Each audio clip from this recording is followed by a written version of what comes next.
Today we have our esteemed guest, Mr. Kirk Storey, coming from Kirk. Tell us your lodge number that you're originally from. Yeah, sure, Steve. I'm out of Kerrville Lodge, Kerrville, Texas, number 2081, right in the heart of Texas. Right in the heart of Texas. Lovely. And it's, I believe, the largest state in the contiguous 48. So there you go. So give me a little bit background, Kirk.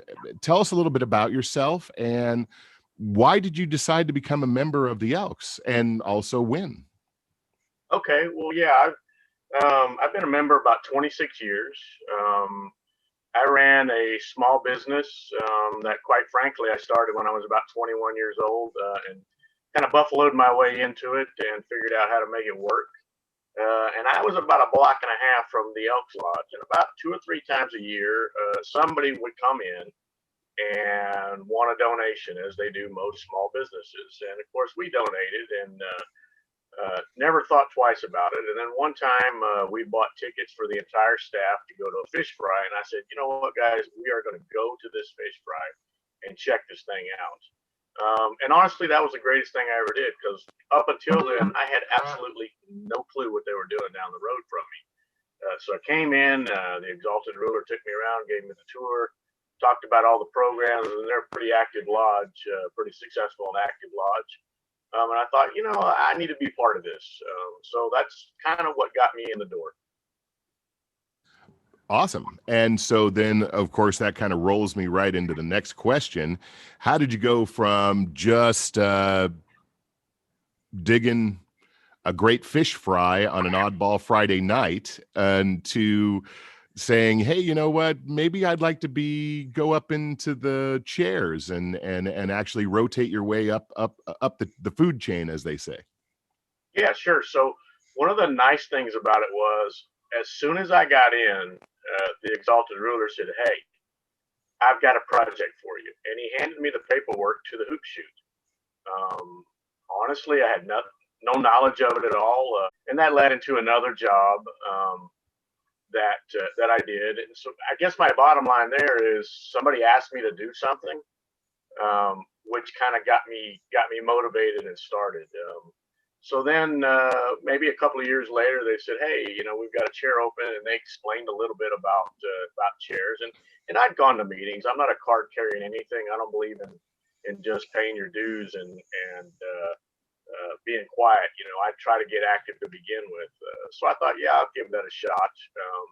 And once again, you know, Kerrville for a long time, and still does, have a pretty good succession plan. So as you start up through the chairs, you're challenged to work with a lot of the other committees and things like that. The next question is, what advice would you give a member contemplating a leadership role in the lodge? You know, one of the things that I was fortunate enough to have was a couple of mentors. And I remember, as I was going through the chairs, I had a couple of the past Exalted rulers that came to me and kind of advised me and kind of gave me that what to expect type thing, which was very valuable. And quite frankly, one of the things that I'll never forget was a charter member. And he said, look, we're an all-volunteer organization. We need to be treating our members, who are all equal, as an all-volunteer organization. And volunteers operate differently than corporate America and paid employees. And he said, look, if you need help, you need to ask somebody for help. That's the way it works, is look them in the eye and say, can you help me on Friday? Can you help me on Thursday? Would you be willing to do this? And that was probably one of the most valuable pieces of information I could. So essentially what you're saying is it takes a village to run that lodge. Yeah, it absolutely does. And I think the key there is to identify what your strengths are, and then try to surround yourself with people. You know, my grandfather always told me, you don't need to have the answer or know the answer. You need to know where to get the answer. And I think that's what makes lodges work, is several people with several different talents come together and pull off what we do. So that kind of, I'm glad you brought that up, because that kind of throws me into, I know there's a lot of lodges out there who they'll have ERs and then the ERs come, and then unfortunately, in our age demographic, a lot of people retire, or they move down south to Florida, or they move down south to Arizona. If you're in California, like I am, they all move to Florida, to either Florida or Arizona. What happens? Have you found that there's a lot of PERs who were very active or whatever, but then of course life changes, and you got to go. Do you find still some of the lodges still have a good standing of PERs that can be mentors, or are you finding that a lot of them, just retire and move away? They need to be asked to do something. And, if once you've served as an exalted ruler, you're never asked to do anything again, you're probably not going to do anything again. So I really think that's a mindset that has to happen. People have to just continually ask for help, but once again, not a generic ask, a face to face. Can you help me? Will you help me? So yeah. Well, that's great, because I've found that at least here in the Silicon Valley, it's very difficult for people to live here if you're not working one, if not two jobs. And so we do have, unfortunately, like what you said, a lot of one and dones. So I think the last count, at least for our lodge, our PER membership was 6, might be 5 now, somewhere around there. And I'm so envious of our buddy Ben up in Washington State. I think they've got like 32 PERs or something else like that, where they can mentor those folks. So, but no, that was a great answer. Thank you. Thank you on that. So tell me, Kirk, did you just decide just to run up the chairs, become the ER, and you know what, you were done with that? Or did you go any higher in the district, or even up higher than that? Well, sure. After being an exalted ruler, I worked within the district committees for a while.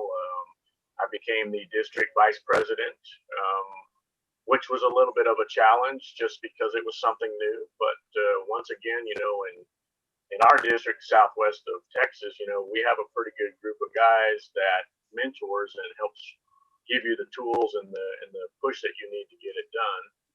So I did serve there, and after serving there, I moved on to district deputy, grand exalted ruler. I did that for 2 years, and then got involved in state chairs, and worked with the youth activities, state chairman for the youth activities. I did their website back when all that was new. One of my goals, as a matter of fact, as a state youth activities chairman, was to consolidate a lot of the cumbersome paperwork and get it all available online. So I laid the groundwork, laid the seed for it, and future state chairs have it. We do pretty much everything online as get to be the way. So yeah. Brilliant. I love that. I'm doing the same thing with my lodge. When I started at my lodge, I think our website had not been updated since 1996 or something crazy like that, right? And I'm definitely come from an old-fashioned school of thought, which is that if you're going to put yourself into the workplace or whatever you're doing 9 to 5, you're going to give it 110%, the best that you can do. And I would also agree with that, whether the volunteer organization, if it's the Elks or anything else that you happen to do, if you're going to commit yourself to something, absolutely go for it. And I think it resonates with other people that if they're going to give back, and you're right, it's an all 100% volunteer organization. If you're going to give back, we should at least be kind enough to make sure that people have a good time, have fun, have a camaraderie with good food, good beverages, and have a great time. But at the same time, there's a willingness and a need to come back. And if you work people to the dirt, they're not going to come back with no value. Yeah. I agree. So, wow, all the way up to state president.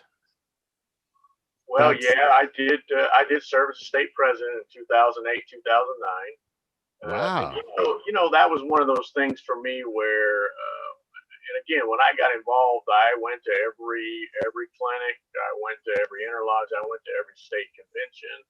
I like to absorb things, and I believed in my initiation when they said once an elk, always an elk, and I also believe in the mentorship thing. So obviously, I wanted to do things as a state president, but my real thought was, what could I do after that year? What seeds could we lay in the ground now, and then make happen in the future years by just being available or working with somebody else. So I had an enjoyable year, a great year, and quite frankly, I've had a lot of great years after that.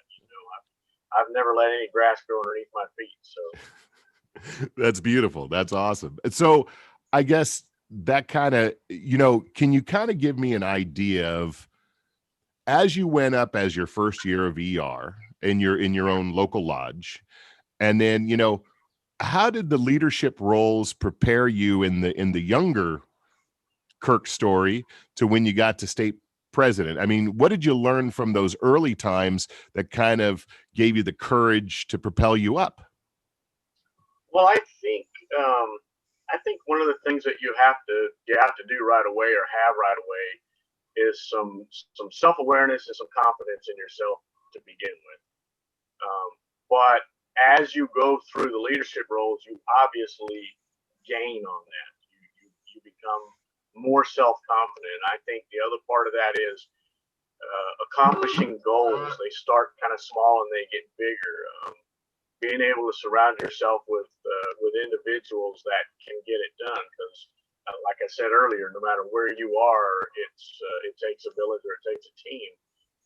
And is if somebody says, "What can I do?" I was always taught, if you couldn't find anything else for them to do, you give them your job and you go find another job, because you never want to turn anybody away that has a willingness to help. So I think those are all valuable things. For me personally, and I had some sales in my younger background, but there's a difference between working one-on-one sales in a retail store and then talking to 50 lodge members, and then as you grow up, go up the leadership role, you're talking to 150 at the district level, and then you're at the state association and you're talking to a couple of thousand at the state, and then I was fortunate enough to be a Grand Esquire in the 150th celebration in San Antonio. So at that point, I'm talking. Oh wow! Hold on, hold on. We can't just gloss over that. I mean, you were the Grand Esquire at the 150th. Yeah, that was a great privilege for me. Malcolm McPherson was an awesome Grand Exalted ruler, fun guy to be around. It was in San Antonio, which is in my district. Southwest District is part of the San Antonio area. In Texas as a whole, we're very proud people anyway. But I don't know if a lot of people realize, but we've held 3 Grand Lodge conventions in the last 10 or 12 years. So yeah, we were in Austin, San Antonio, in Houston, and quite frankly, we want to realize that one of our close neighbors, Louisiana, threw a heck of a party as well. Texas had a big part of that. So we do things big here, but that was a great honor to be able to do that. First of all, be the Grand Esquire, but second of all, at the 150th in my own backyard. Right. Well, I mean, that had to be a proud moment for all Texans, right? Oh yeah, definitely. Yeah. And I got to tell you, I believe it was one of the biggest, best Grand Lodge conventions that I've ever been to. Grand Lodge did it right. They set it up right. Texas came in there and supported them, and that was a great time for everybody. When we were in San Antonio, Gordon hooked us up with a TV station to do an interview, and an interview. Well, I was the Esquire, so I was kind of driving them around all week, as they needed to do things. And Gordon was with me, and Rick Gaten was with us. I think there was one. I think it was McPherson's assistant was with us. We were all packed into my expedition, and long story short, we all walk up to the front door, and it's a a gated entrance. In other words, you have to ring the bell to get in the doors. And they got this big sign that's like, no guns. Like, oh crap, I'm just thinking, y'all just wait here a minute. So both Gordon and I come back and go back to the truck and offload the guns. And the only reason we did that is if it was just us, we probably would have just gone in. But we offloaded our concealed weapons and went in. And I thought McPherson and Lula were going to have a stroke, because when we got back, to the car, we said, "You guys wait here just a minute." And then we loaded ourselves back up and then opened the doors and let back in. But that's just the way it is. No, it's listen, Texas is cowboy country. It just is, right? We wouldn't expect anything less, to be honest with you. So I guess I was going to say, I another question that I had was, do you have any good stories? Well, that just kind of answers that one right there.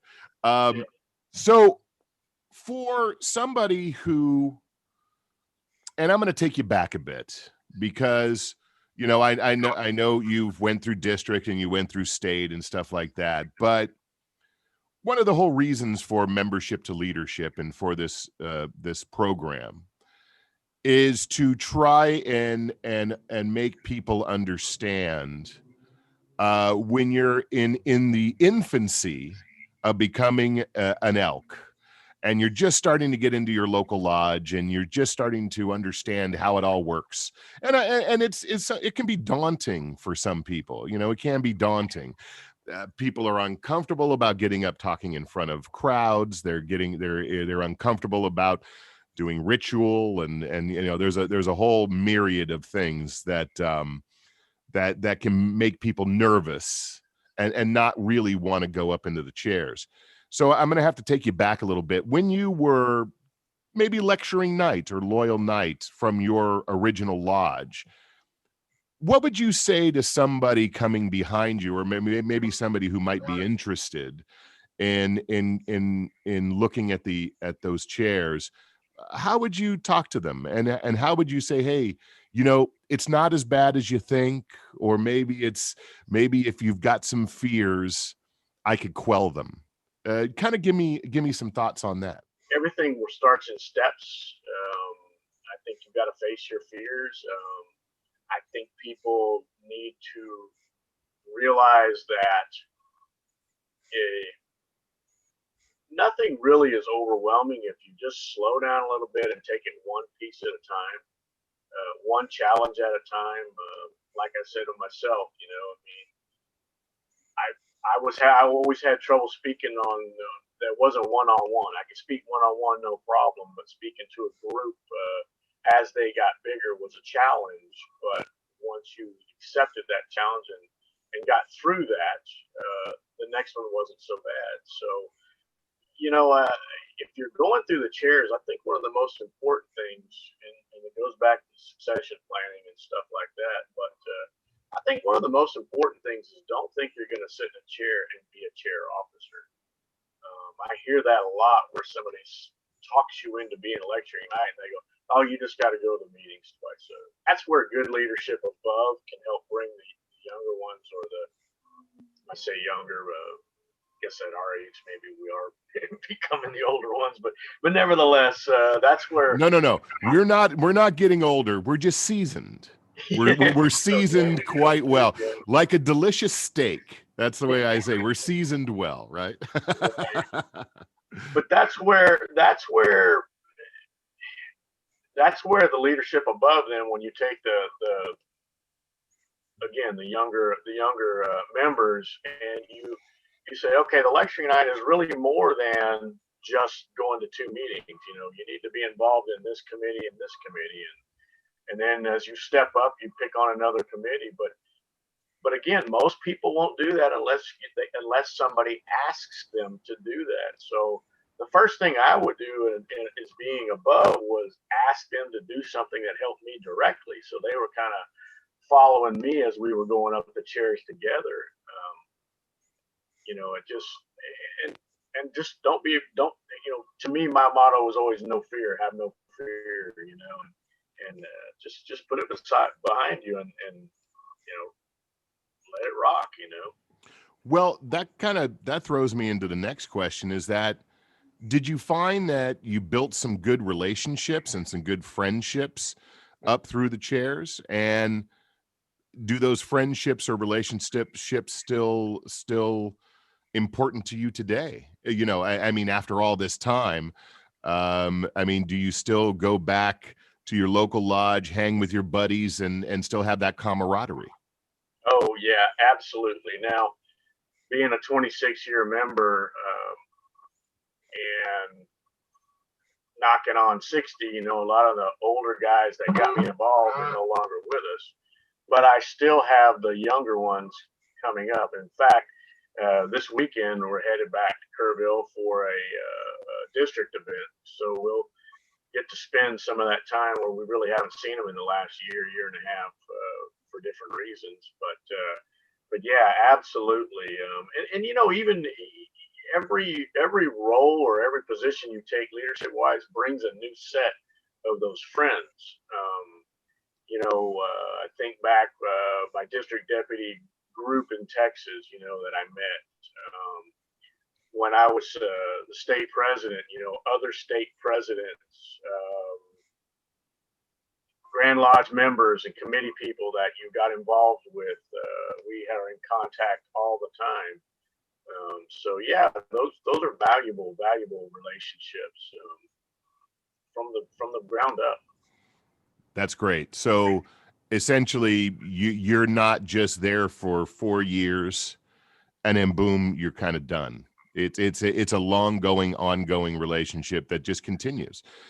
Because I think sometimes people think, well, I'm just going to do this job and I'll just do the job to the best of my abilities for a certain amount of time, whether it's you're just going to go in for 1 year to be the soloist or the inner guard or whatever it's going to be. But I don't think people realize that you do get a great relationship out of that with the people, because let's face it, if you're nervous or you've got reservations about going up the chairs or something like this, I think people need to realize that it's not, you're not alone. You have a village, and like you said, you just got to ask. Yeah, no, I think that is so important, and I think that it's so important to take time to pat people on the back, and let them know how much they're appreciated. That goes a long way. And that's a great question that you just brought upon yourself. When you were the ER in your first years, how did you reward people? I mean, because let's face it, we live in at least nowadays, we live in a generation of acceptance to reward, right? So, how did you reward people for doing a good job underneath your leadership? Yeah. So one of the things that the Exalted ruler did the first year I got involved in, I guess I'm one of these people. I absorb what other people do, and I try to pick the best out of each of it. But I noticed that he had some certificates made for each individual, and then publicly brought them in and congratulated, thanked them, and gave them something. And I think that's very, very important. And I kind of did the same thing with my group as we came in. And I think it's important to do it in a more public setting. I mean, obviously, you can do it in a lodge meeting. That's great. But let's be realistic. Most lodge meetings are minimally attended, as opposed to maybe a Friday or Saturday night meal or some other event. So I always try to do it publicly. I think it's really important for members that don't come to lodge meetings to see what everybody else does, as well as utilizing newsletter. Of course, nowadays we're so fortunate with technology that newsletters are almost a thing of the past. You can instantly get messages out to all of your members through an email program or an e-blast program or social media or anything. So We have yeah. had a lot of folks who are citizen of the month or citizen of the year, and they do those type of things, and they always give out their certificates during the lodge meeting. And yes, I would agree 100%. the lodgement, we'll have a dinner on a Friday or Saturday night, have a Friday night steak night or something else like to that effect, and you'll get 100+ people there. Now, I come from a very small lodge, so 100+ people is a good attendance for us, right? I know I just happened to be down at the Santa Maria Lodge. They have 3,300 members, and their average Friday night steak night is something like attended by over 500 to 1,000 people. So when 100 people for us is a great showing, and I love that idea about just kind of ringing the bell there for a second and saying, "Hey, folks, we'd like to acknowledge Barry or Tracy or whoever did something great in the kitchen, or maybe she did or he did decorations or whatever it was for an event or whatever, and just acknowledge them there." I think that's a fantastic idea. Yeah. So, wow, Gordon, you told me that this interview was going to be short and sweet, 5 minutes, easily done. We're almost running on 45 minutes here. I love it, though. I love the things. So I'm going to head off to the final question. Why should somebody become an officer or a committee chair? Part of it's just flat giving back. Giving back to a community, giving back to your lodge, trying to make a mark or make things a little bit better. To me, that's a very broad question, because there's a lot of similarities between every committee and every chair, but everything's a little bit unique as well. So, I think that what's really important is that somebody follows their passion.